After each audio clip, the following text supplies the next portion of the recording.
Hi. Hi, we're delighted to have you come join us. Yeah. Thanks for having me. Yeah. So we got started a little bit late today. We typically do our building in public kind of noon to 2, but Mishti and I were kind of busy trying to jam through some emails and some work stuff. So we just decided to We build both in tried private. for an hour. But it was a productive hour. We got a lot done. Yeah.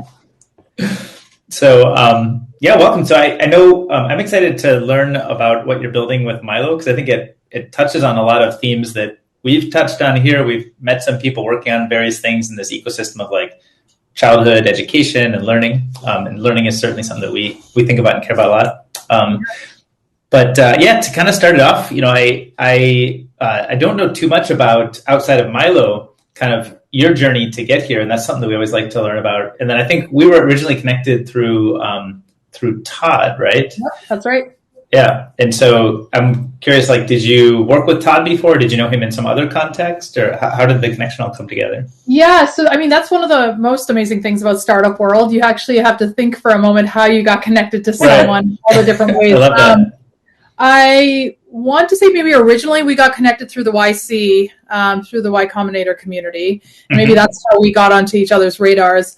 But then as I started to build Milo and thinking about the types of investors and product people and just like the people that we'd want to have on our team and around us, both Todd and Rahul of thinking through the different philosophy with building Superhuman, a lot of that stuff started to become really you saw a lot of the synergies with what they were building and how we were thinking about building, this new wave of consumer products that value people's time and that consumers are really very willing to pay for things that actually save their time. Things. So I think it was around the time that maybe they announced their first fund.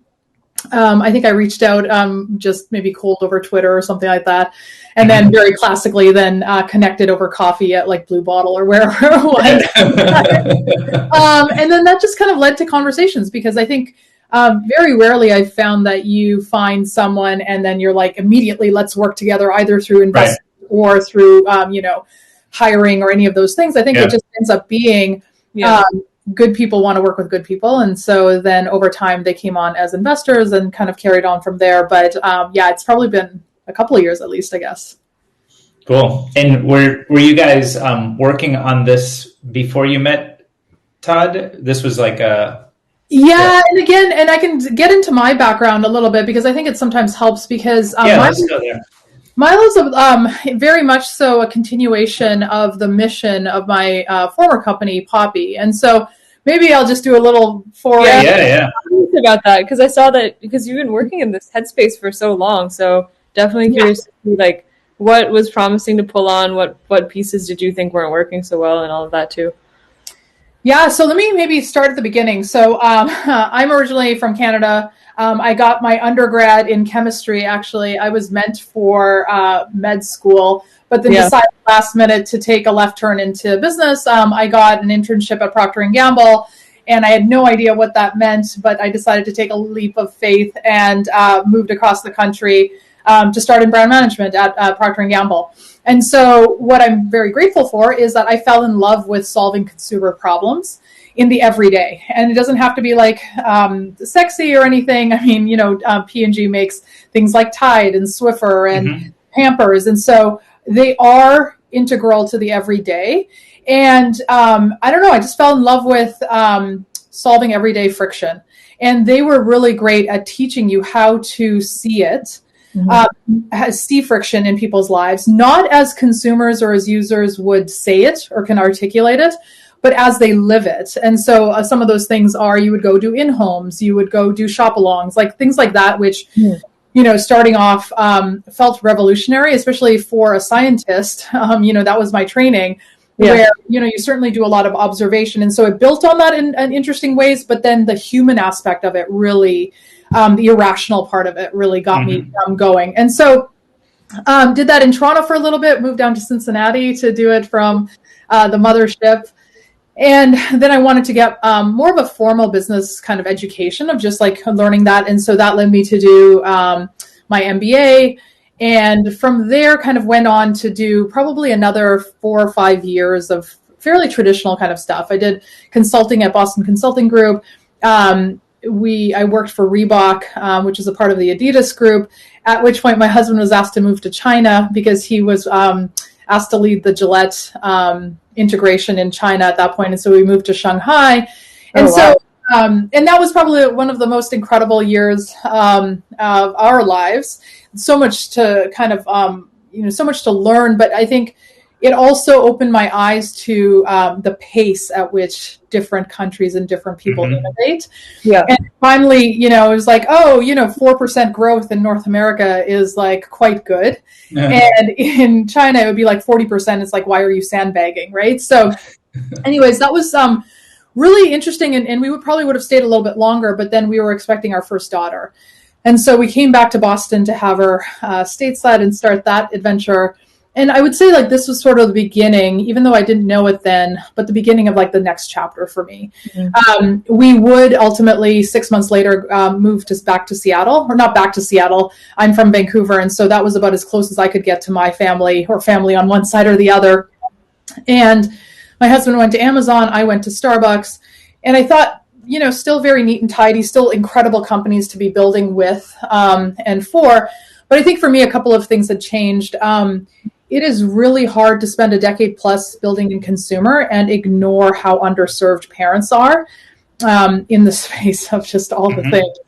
Yeah. And then being in Seattle, this would have been landing in Seattle in 2012 or so. And thinking about, what Amazon was doing even back then, and you get plugged into that and a lot of really great companies and tech companies in Seattle, even though my background was in tech, you started to see all the possibilities that you could apply that in other categories. And then the last thing is just very personally, we were about to have our second daughter.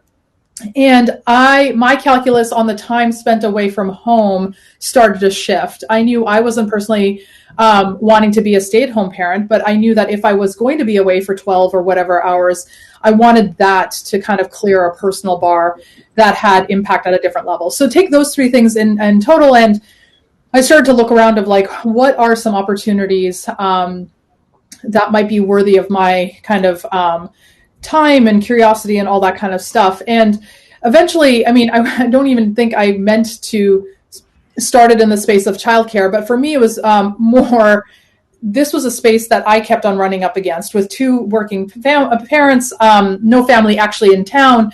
And it was something that so many of my friends were talking about every single time you'd get together, or birthday parties, or like whatever it was. And so I think for me, the business side of me also was tuned into how can there be a category that has so many dollars thrown at it, that is so critical for our not only happiness, but just like basic kind of functioning as families, and yet is so broken. And I think for me, that just inspired my, I would say, curiosity, which then went into obsession. Which I tell would-be entrepreneurs that look for the obsession, the obsessive quality as a marker of like, are you ready to quit whatever it is to go on and do this?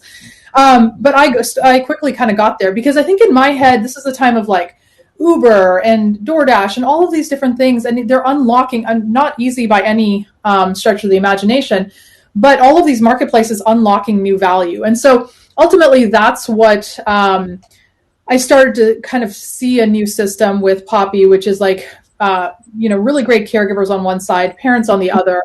But that's kind of like the impetus into Poppy anyways.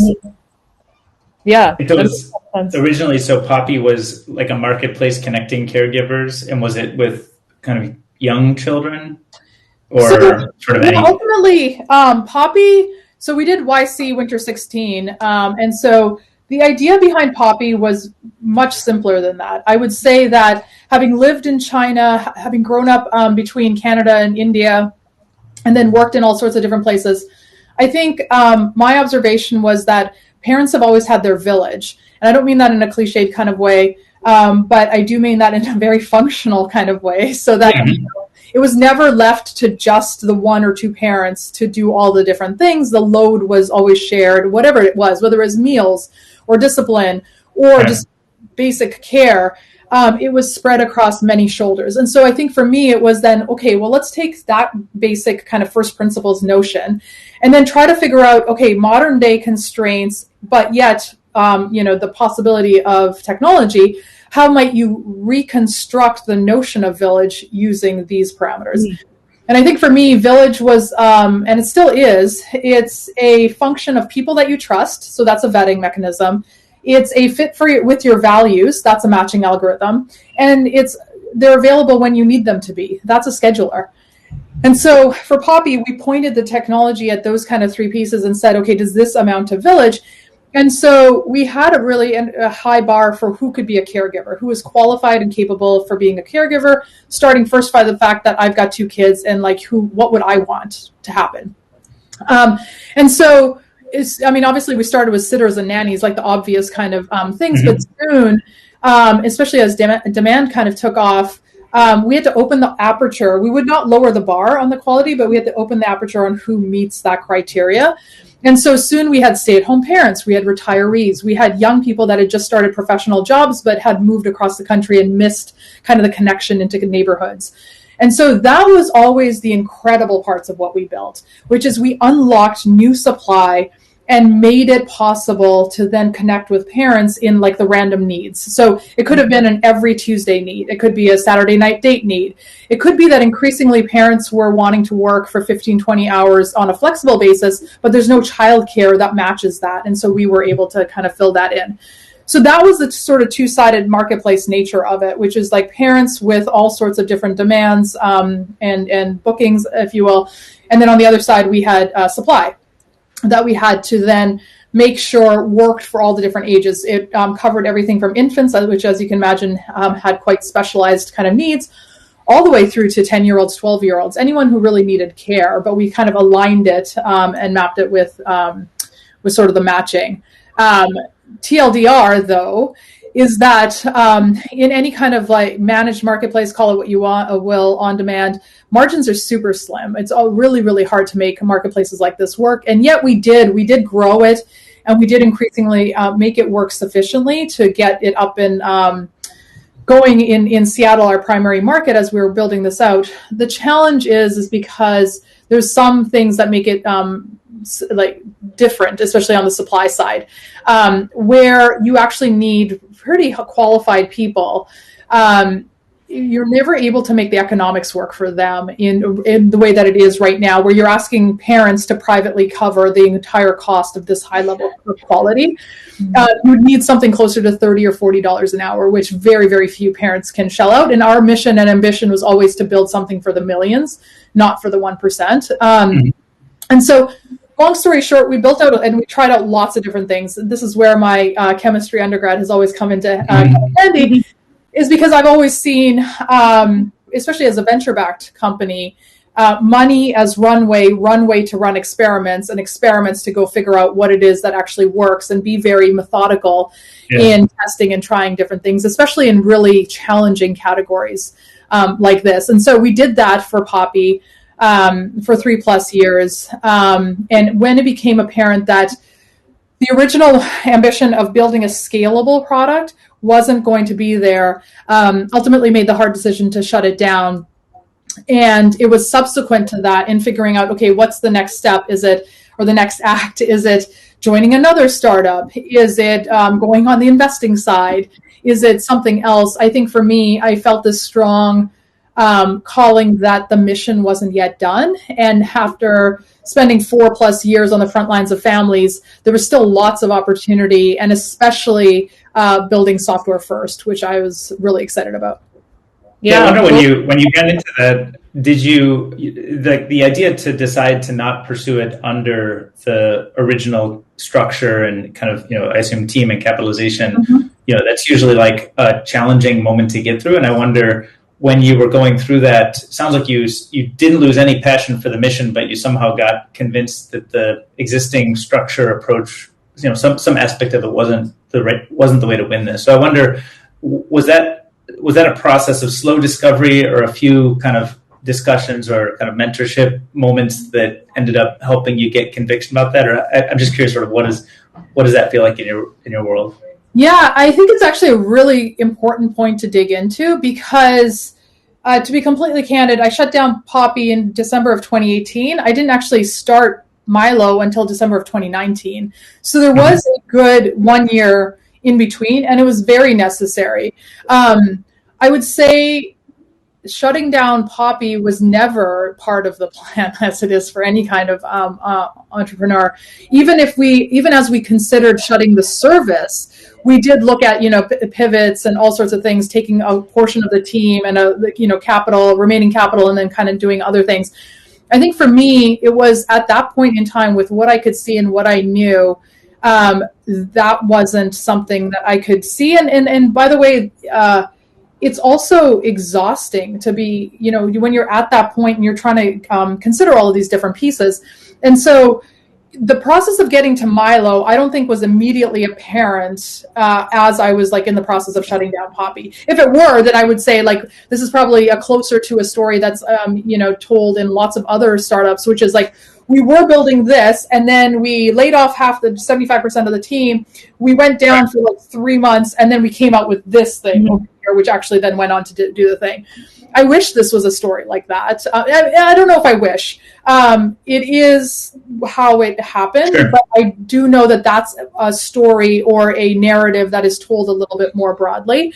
All I know for myself is that taking what Poppy was, what we raised money for, what we built that team for, we did all those things, and then it actually came to a conclusion that wasn't what we set out to do, but it was what it was. And then separate to that, as I started to kind of then go back to talking to parents and examining the space and seeing what other opportunities there might be, it was finding this new opportunity. But it wasn't even finding the new opportunity. I could have academically told you about it. As a founder this time around, I knew exactly what it was that I was signing up for, and I needed to get myself to the point of obsession again before I decided to actually take the leap. And so I was probably, I don't know, I probably could have told you the idea back in June of 2019, but it wasn't until November, December that I actually started on it officially, because it took that long for me to get to the conviction that, nope, I want to dedicate the next decade at least for building this. Yeah. And the first few months afterwards, I'm actually really curious about your process there, what it looked like, sort of taking a step back, having a mental break, I'm sure was also important. But then how did you think about who you wanted to talk to? Because you said there were even a couple options beyond starting this company that were in the mix. I mean, it was just blank slate almost. So how do you even start prosecuting what makes sense at that point? Yeah, and I think that's such a personal and complicated question, because I think my first protocol was go to talk to other founders that have sort of gone through this. I would say that that's probably been the most incredible source of solace and advice, I would say, is because it's really hard to explain how devastating it is to put your heart, soul, everything into something and then not have it be the thing you needed it to be, wanted it to be, saw it, all of those things. And so only fellow founders that have also been through that kind of can even understand what you're going through. And so the best advice was, but it was really hard to take, is that take the time, make sure you take the time. I think, though, there's a couple of things. One is not everyone can take the time financially. And I was one of those people, too, because obviously there's no financial outcome here. I've got 2 kids. We've got a nanny and childcare. And if I want to continue to do all this, there is a significant financial kind of piece. And so I didn't necessarily have space financially to just kind of say, oh, I'm just going to take 6 months and travel the world and then figure myself out. And so there's a little bit of that pressure. Then the other part is it is really hard to have purpose. And I don't mean just purpose. I mean such purpose that founders have and need to wake up every morning and be so self-motivated to go and do a thing that nobody believes you can do. Yeah. So to then all of a sudden wake up and have none of that is very, very, it's more than disorienting. Mm-hmm. You don't know where to direct those energies, and to direct those energies to Netflix or reading a book, nothing against those activities, but they weren't sufficient for me. That isn't a place that you can direct energies and feel something coming back at you, right? Yeah. And so I tried to do those things. I thought that's what I was supposed to do. I thought you're supposed to take a bit of a vacation and then just have some conversations with people. And the problem is that, if you are fortunate enough to then work with so many incredible people, then there's incredible people that are wanting to serve you up with like lots of really great opportunities. So there was opportunities to become an EIR or join different investment groups or just join other people's startups. Yeah. And I just didn't have, I knew I wasn't ready for that. That just didn't feel right. But it was really hard to justify that, especially when you needed a paycheck and kind of then continue to create the space. So one thing that actually, and maybe some of this is serendipity, I'll never know, but actually had an opportunity where Jessica Livingston, who's one of the founders of Y Combinator, she was actually generously sponsoring 40 women to learn how to code through Lambda School. And as I was telling them some about some of the things that I want to build now with this next this next company, but there were just little bits of ideas. She was like, well, why don't you, if you're interested, why don't you learn how to code? And it sounds sort of like left field, but I've always, I knew that I wanted this to be a software first play. I've always been interested in code. I didn't think then, and I don't think now that I was going to become the engineer that was going to go build it. But I certainly knew that if I was going to build something in software, I knew I could be a better partner if I had at least that base. And then beyond all of that, I knew it was something that I didn't know exactly how it could benefit me, but I knew it was something worthwhile doing. And so from June to September, I did full-time Lambda School. And that did sort of two things. One is it took the pressure off me from everyone's like, well, what are you doing? It gave me a thing to say. But while that was kind of covered, I gave me space in the back of my mind to start noodling other ideas. Yeah, it's like it feels like having that air cover is always useful. I think that's why a lot of interesting stuff comes out of universities, because people have kind of air cover excuse to be experimenting with stuff and kind of pursuing things that pique their curiosity. So it's nice that you got that air cover. It sounds like as of June, you mentioned that some of the ideas for what is now Milo were already starting to bubble up. So that was happening simultaneous to your work on the Lambda School coding project. Were those coupled, or they were sort of decoupled? Well, I think the beautiful thing is that Lambda School was learning how to code. It was learning, frankly, languages that I have a personal passion for. But when you're in there and you're trying to figure out, well, what kind of personal website am I going to put on for my portfolio? Or if we're learning React, and what kind of little React app are we spinning up? Well, we're all kind of human in the sense that your mind tends to want to go solve problems that you're personally interested in. Yeah.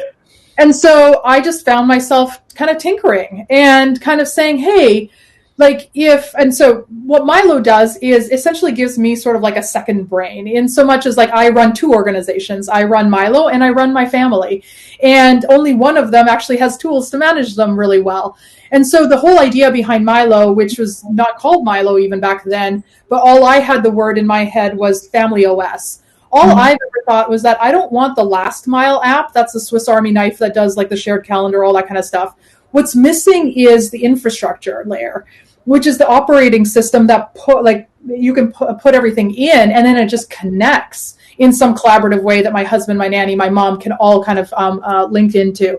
So the Family OS notion was already spinning in my head. And then as you kind of are sort of doing something like learning how to code, they sort of become unlocking each other in interesting kind of ways. So I couldn't really articulate anything more than that, but it gave it the space to just kind of marinate and kind of take form without anyone saying, okay, in this week's sprint, we need to unlock this. And this week's sprint, we need to hit this metric. And that was a lot of really great space to take an amorphous kind of idea and bring it to some level of prototype or V1 or something like that.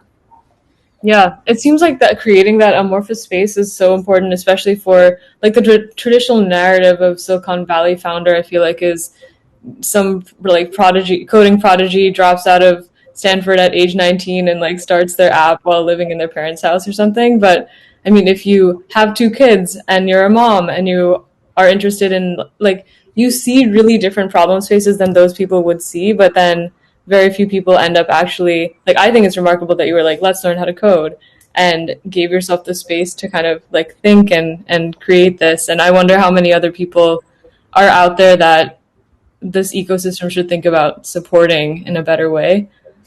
Well, I mean, also take a little bit of a side tangent, which is this is very much a part that I'm like very passionate about. So ever since doing YC in Winter 16, but even before then, I am not your typical tech founder by any stretch of the imagination. Not by gender, not by race, not by age, not by experience, not by any of those things.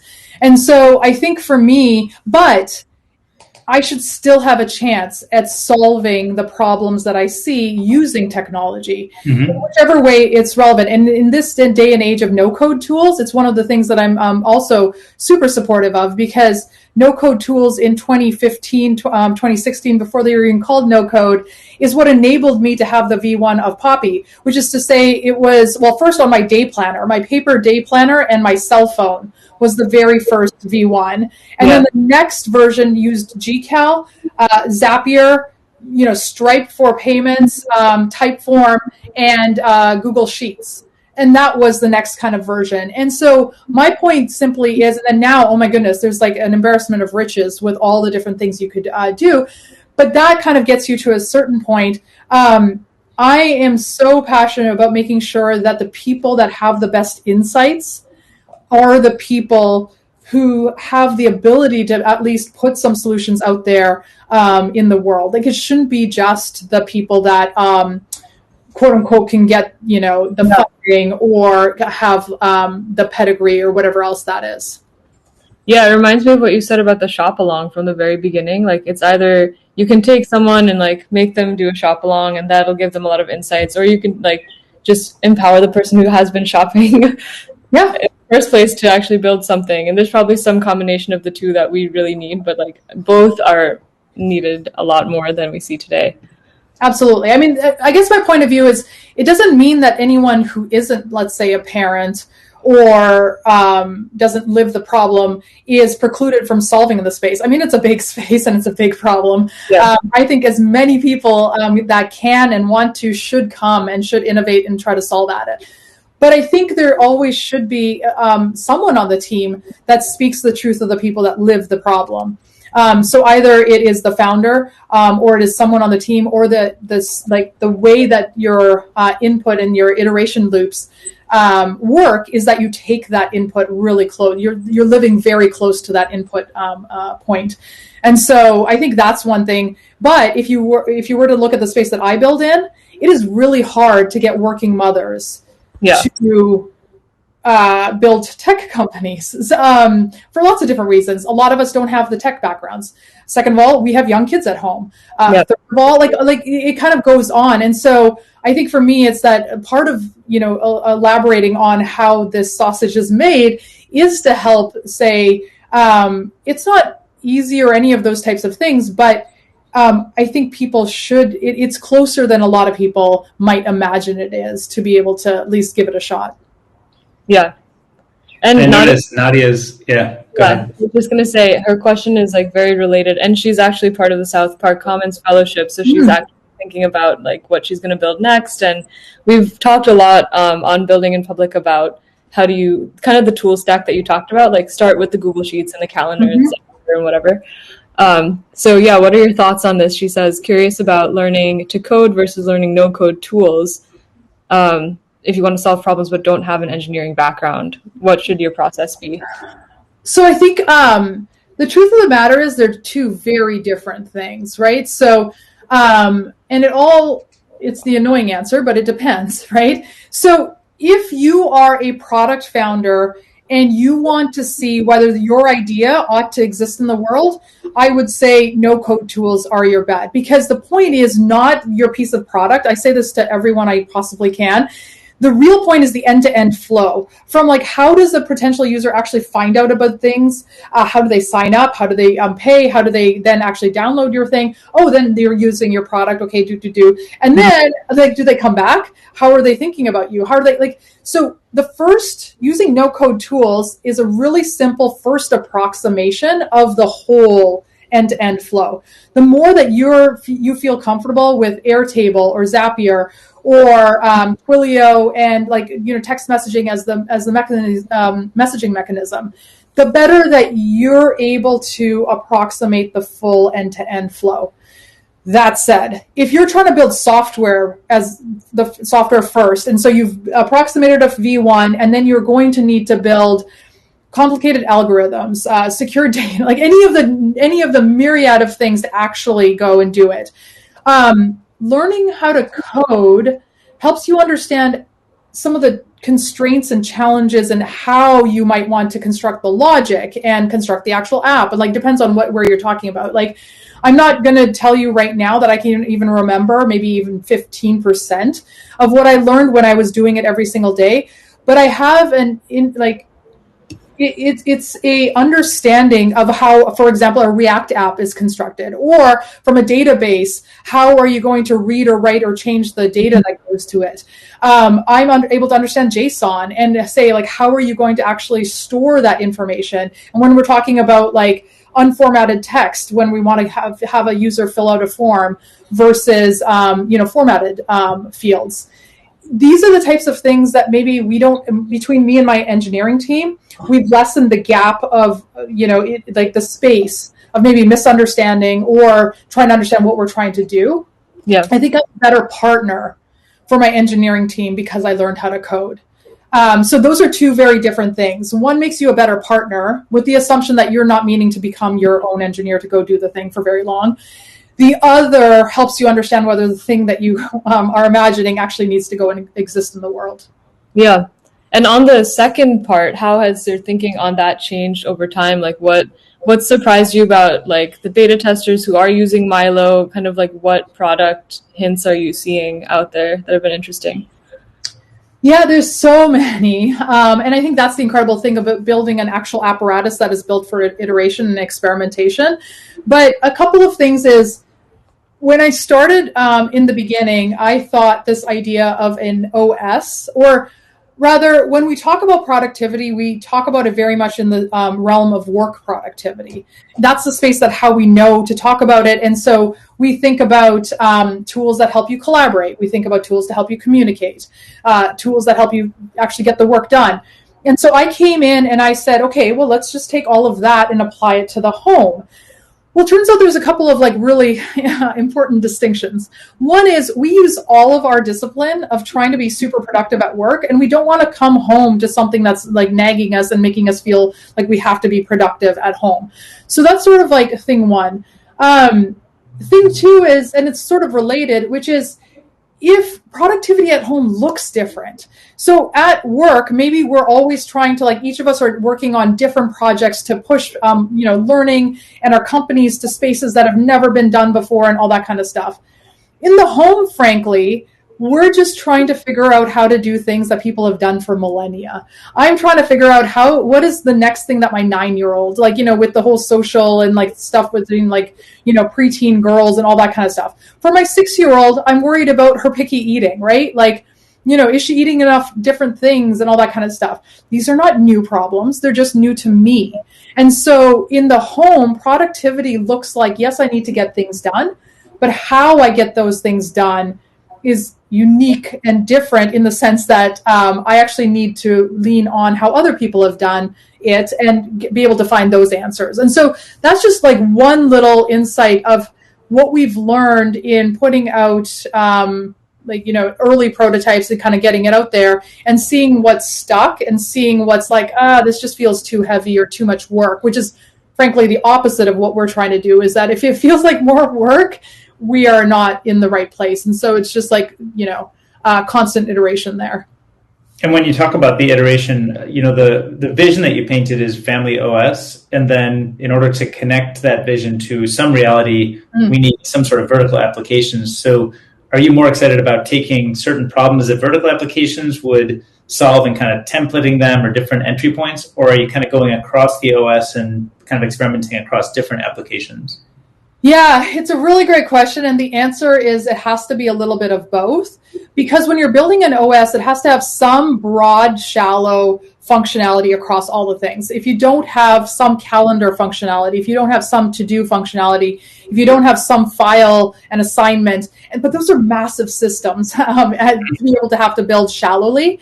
And then we have to apply, so we think about that as just infrastructure that has to be built, notifications, all of that kind of stuff has to be built, but it can be run across the whole system. Then we think about sharp problems. So problem stories or user stories in our case is, I need to register my daughter for swimming. Make that as magical as possible, from the thought getting into my head to the series hitting my calendar and me dropping my daughter off and picking her up successfully out of the first swim. So we think about that very specifically. Or, we ran out of milk. How does buy more milk end up in there onto grocery list, actually get bought and then back again? They leverage, to-dos and events and notifications and assignments and all of that kind of stuff. But that's where we're sort of always going back at, are we building infrastructure that covers across the whole system? Are we building for specific use cases that is going to get sharpness? But that's kind of where we're always trying to, with a very lean team, we're trying to get to the point where, and that's the exciting part about like right now, especially after a very tough year for parents through COVID, is we're now in a place that we actually have something that makes that impact. And it's certainly not done, not by a long shot, but it actually hangs together to create that lightness that we've been trying to go for parents. Right, and I'm trying to make sure that I fully kind of visualize this whole flow, because it sounds intriguing in how many different directions it could go. So if you imagine, like, I want to solve the swimming session, are you sort of like the idea of swimming comes to your mind, and then you can go to the OS, and do you already have in mind where the swimming would occur or which teams, or is it kind of helping do some of that information pull for you, or what's sort of the interaction point? Yeah, so swimming is a really great example, because I think what we're actually building is a category that I don't know actually exists, but I think about it like social productivity. So productivity, I think we've talked about, and I think we know enough about. It is that you need to get things done. And in the home, it is people need to get fed, clothes need to be bought, swim needs to be registered too. The social part comes in, which is, how do parents get things done? Well, parents generally get things done by asking other parents about things. So take clothes, I'll ask friends about like which brands do they like. Take any of these types of things, of like potty training or picky eating. We generally go to, and again, the village, about how you do these things. What's cool about swim and even school schedules that we're kind of building in and actually piloting right now, and which is like probably the most exciting thing I'm really eager to dig into, is that the answers exist in the world, in the brains of one of the parents or many of the parents. The key is, how do we get that out into a place that can actually get connected into, and then how do we get it to all the other places? So just take school calendars, for example. If you have school-age kids, most people get either a PDF calendar, a paper calendar, maybe you might get a GCal that you get to port into. But those things just say no school on Monday, or, spring break or something like that. Still, that's helpful because, for example, one of my daughters doesn't have school next Monday. It's helpful for me to see that now, because I'm going to be able to manage and figure out childcare. The real magic happens because we've connected calendars between users that go to the same school and the same class. So if there is a crazy hair day or a pizza day, only one parent has to actually input that, and that then sends notifications to all the other parents. Using the swim registration, it's the same thing. So here in my local neighborhood, if I see that swim registration is going to be starting next Monday at 9 a.m., I just text that in and say, hey, swim registration 9 a.m. And anybody else who is interested in that swim registration also gets notification. This is one of the hardest things about being a working parent, is that you're never on top of all of those things. You just can't be. And so my girls often go without swim lessons just because they're all full by the time I can actually get to it. And so what we're doing is we're creating advantage by sharing the load over many, many shoulders. And in doing so, you see the mission come back to Poppy, which is, I've always believed that the answers lie in the village, and not as a trite kind of saying, but very, very functionally, which is, if you share this load across many shoulders, and that one parent's the one saying, oh, it's pizza day on Monday, and the other parent's like, hey, registration, don't forget it's on Tuesday. That's really how we're going to start getting things done, but in the way that parents do it, not in the way that we do it at work, not in the way that we do it elsewhere, or that you should do it, but the way that we as parents want it to get done. Right. It sounds like because of the village metaphor, it's really dependent on the network being present. So it's not like some people take the approach of come for the tool, stay for the network. You're saying come for the network. And so but the tool can be very, very general purpose. So I'm trying to imagine, is it kind of closer to like a messaging, is it closer to like texting or Slack, or is it closer to like a message board where you post things, or kind of like a Notion with permissions, or so how do you started understanding the challenges of building network in network effect products. We started with the productivity half of the equation. So every family can go in, and I can right now, so from the last year, I've been managing my family off of Milo. So my husband, my nanny, my mom, like we're all in the mix here. And so it feels a little bit more like, think of like a Slack meets a Trello meets a GCal kind of central platform where all the information lies and is stored and goes. But from there, if you think about, I have a Milo and my neighbor has a Milo and all these other people have a Milo, then where we meet in the middle is where we connect in these kind of neighborhood groups. And that's where we're able to share the knowledge that is already, by the way, in my Milo. So that's just like a notional way to kind of think about it, is that we've had to build the individual kind of nodes first, and then we figure out on what way do we want to connect it. And by the way, it's not that simple either, which is I have, maybe I want to get connected on my school classroom level. Maybe I want to get connected with my neighborhood. Maybe I want to get connected with my best friends that live across the country. So that's like sort of the next level. But what's mostly exciting for me is this idea of social productivity, which is to say it certainly is about productivity and saving parents time, but it's this very... it's just true to the space about that. The way that we get things done is by our social connections and connecting to the people that have the answers in the way that we would want to do it. Yeah. How do you, in terms of like starting off with the village around you, or kind of the most immediate, what's been your approach to that? Because I totally see this. This is kind of what my parents did in a very like probably laborious way growing up, which is like just calling moms and meeting at the playground, and everything had this time lag. So what's your approach to, is it like parents in your school system, or how are you thinking of starting off? Yeah, I think one part of it is try not to, when we are focused on building the V1s, we try not to overthink where and how and so what I mean by that is we're trying a bunch of different things. There's definitely schools, and school classrooms are a first kind of place that most school-aged parents, either in preschool, et cetera, are a part of. That's kind of one vector of our hypothesis. Another is, what if you just got 4 of your best friends kind of in and sharing things? Let's go see what happens there.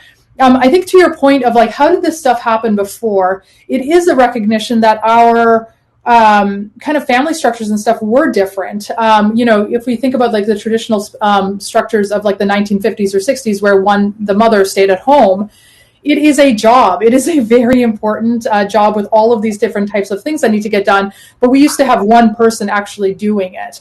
And now as we have more and more dual working parents, and we need to, and especially right now we're sitting in a moment in post-COVID, or not post-COVID, but in COVID, where so many women have left the workplace because of some of these responsibilities and needs.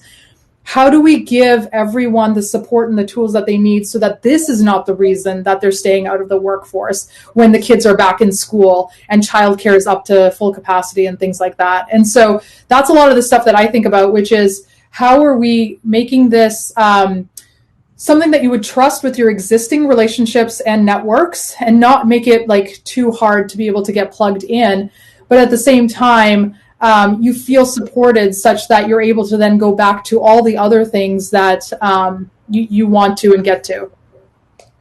Hey, I as I mentioned, I should run for my vaccine, but I have been loving this conversation. I wrote a bunch of notes to Mishti, so you guys can keep jamming and I'll catch up on the highlights. Awesome. Sounds good. Thanks for sharing. Yeah, happy vaccination day. Yeah, exactly. Awesome. Yeah. Catch up on the highlights. Awesome. Sounds Thanks good. for sharing. Yeah. Happy vaccination day. Yeah, exactly. Awesome. Yeah, we are like so many questions here. Because I think like when I was growing up, my mom had her like gifted children's message board on AOL and like Yep. JQ like CTY parents on something else. And then there was like the neighborhood Indian moms that she knew. And like there were just so many different groups to plug into. Yep. And so this idea of By the way, sorry to interrupt, but one thing I want to examine also is that it wasn't very efficient, right? Like to log into this group and then see what the most relevant thing is, then log into this group. That is what reality is today. And if you're talking about your mom, I don't know, maybe like 10, 15, whatever years ago, how have we not gotten to any more progress on that? Because today my reality is WhatsApp messages, Facebook messages, emails, text messages. It is, and then it's checking all the Facebook groups, Yahoo groups going away, and Google groups. But like, it is the exact same technology that we're talking about from like what decades past. And so that's part of the question too, which is let's not strip out the good parts, which is there's community in different places and they look like in different things. But how do we empower them to get the information in and out in a way, because what we've conflated is the social connection with actual information and getting things done. And if we can pull those things apart a little bit better, I think it helps everyone. Totally. And I'm also curious, DK and I were talking before about how like has the last year felt like a big shift in terms of people going remote, obviously having huge repercussions on childcare and how like families are managed, but also people's kind of inclination to think about these problems a little bit more, where it's like everything is online now. Wow, it's so disorganized. Like, how is that sort of played out with the people that you work with? Yeah, absolutely. I would say if there is a silver lining, we benefit from the fact that the invisible isn't invisible anymore. It is visible to everybody who has a Zoom screen and kids like flying around in the back. It is visible in the numbers of like the number of women pushed out of the workforce. It is very, very visible. I think the challenge though is now that it's very visible and people are clamoring for like, and they're basically saying, why aren't there more solutions? And candidly, we've had employers approach us, like big employers, and say, can we cover Milo for our people?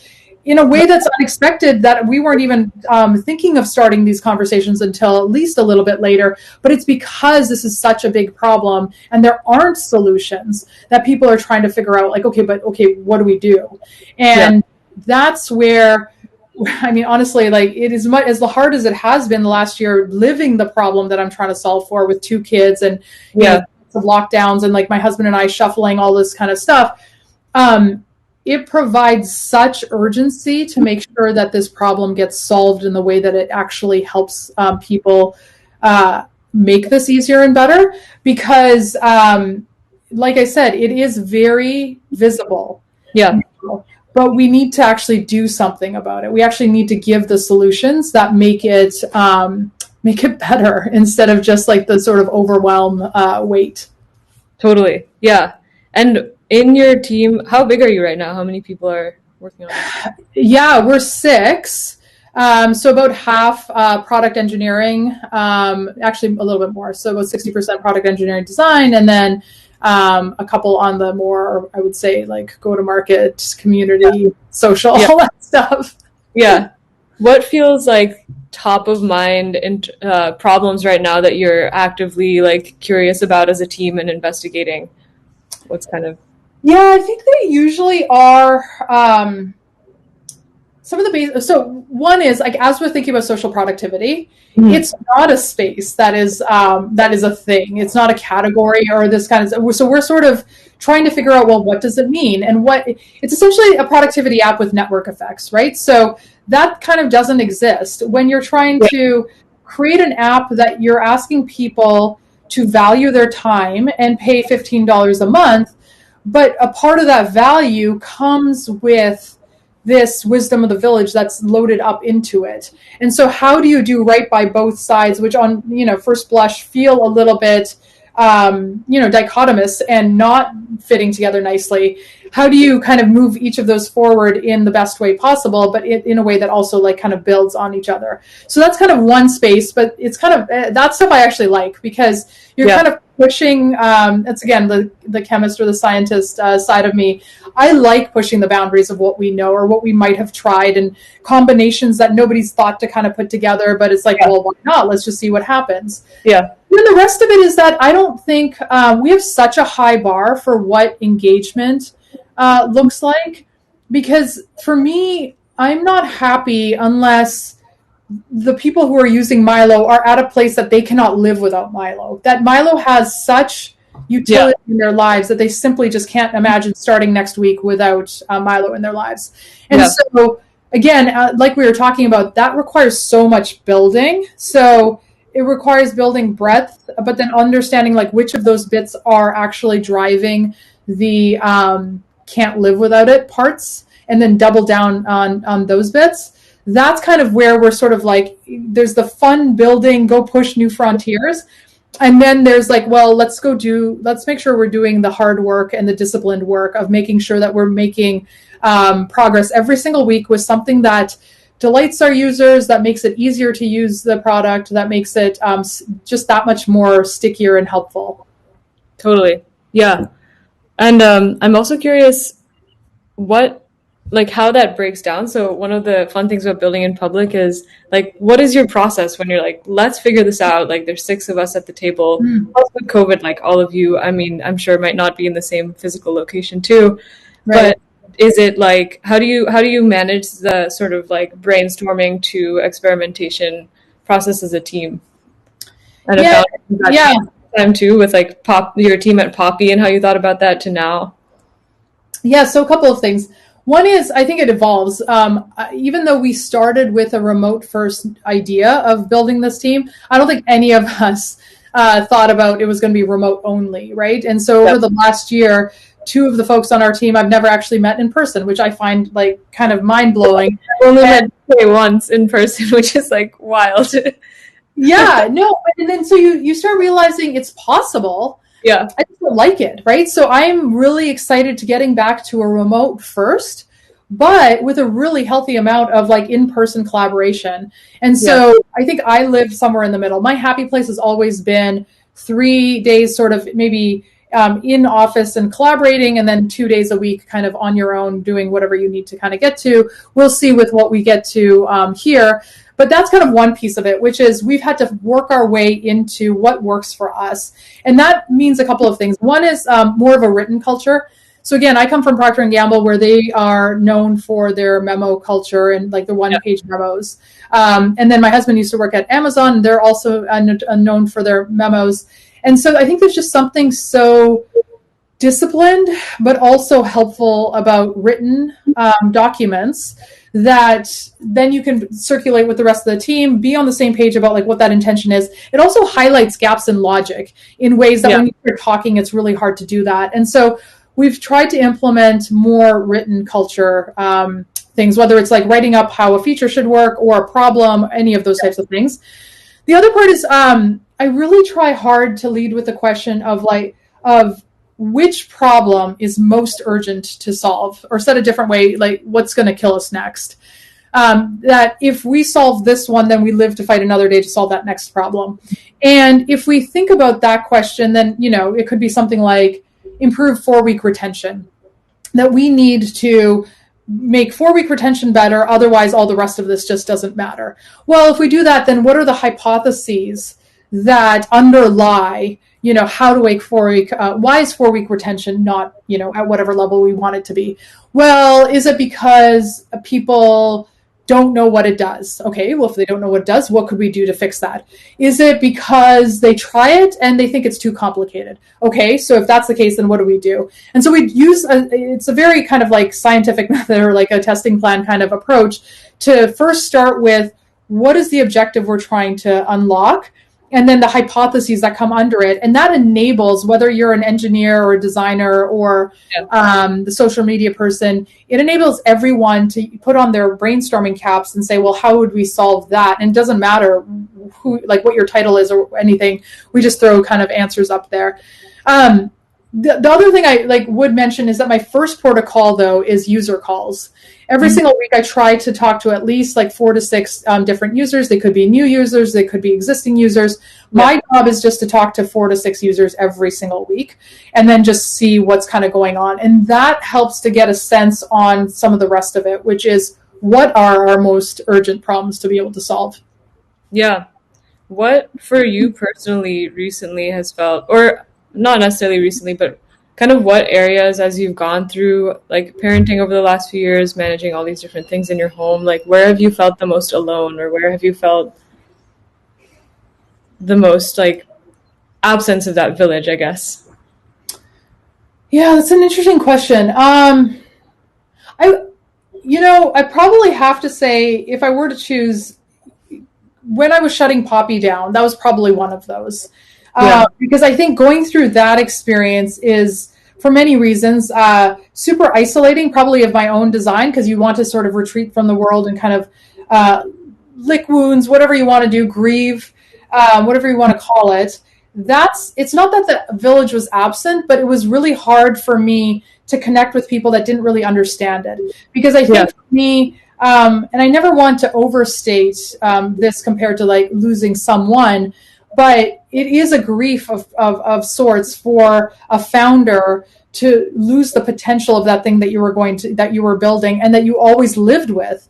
And so unless you're around people that understand what that is, I found myself, I wasn't able to put myself in front of other people that were just kind of and I don't blame them. I think it's a hard thing to know what to say and all that kind of stuff. But I think that's kind of one place.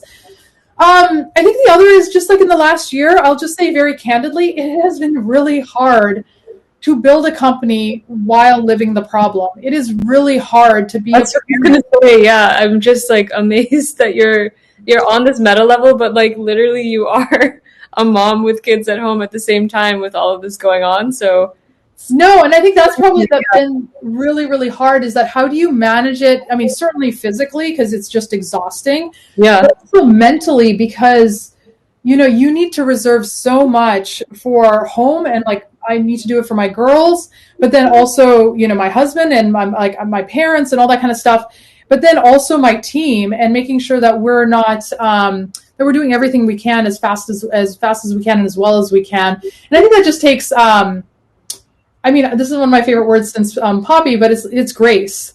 I think it just takes a little bit of grace and just saying that it's not going to be all perfect, and there's going to be some days that I just need to be more at home, and I'm always at home, but on the home side, and other days that I'm going to need to say, listen, I just need to go heads down and solve this problem that is bothering me at work. And so, Mom, can you just take the girls? Things like that. And so I think, again, I am so fortunate that one way or the other, even in this hard year, I've had my village. I've had my parents and our incredible nanny and my husband and I, and it hasn't been perfect by any means, but because we have that, it's created the space that I get to still go and work on this thing, hopefully for so many people that might not have that. Yeah, totally. I'm so inspired by it. Just this conversation is making my week start off on such a good note. Thank you so much. I know we're coming close to the hour. I want to respect your time as well, but we do have one question we always love wrapping on, which is basically what are you just really curious about out in the world? And it doesn't have to be about your company at all, but just what's out there that if you just had unlimited time to go dig into something, put the rest of your life on pause, what is that for you? I think, it's so funny. I am a curious person about everything. I think that's been the most interesting thing in my life, is that I've been fortunate to be able to explore my curiosities to such interesting depths. So the answer to that question is and maybe it's a cop-out, but I'm curious about the world. I am someone that has always loved traveling, growing up traveling. I love to write. I love to observe. And maybe me being a founder is a really nice culmination of those interests, but I am just so excited that if somebody just gave me like, stop time and then go forth and do something, I would just, and even post COVID, I might still just do it, but like hop on a plane and then just go drop into like just different places that I might not have a lot of context on or anything, but you just get to explore. And it's something very similar to our experience when we first moved to Shanghai.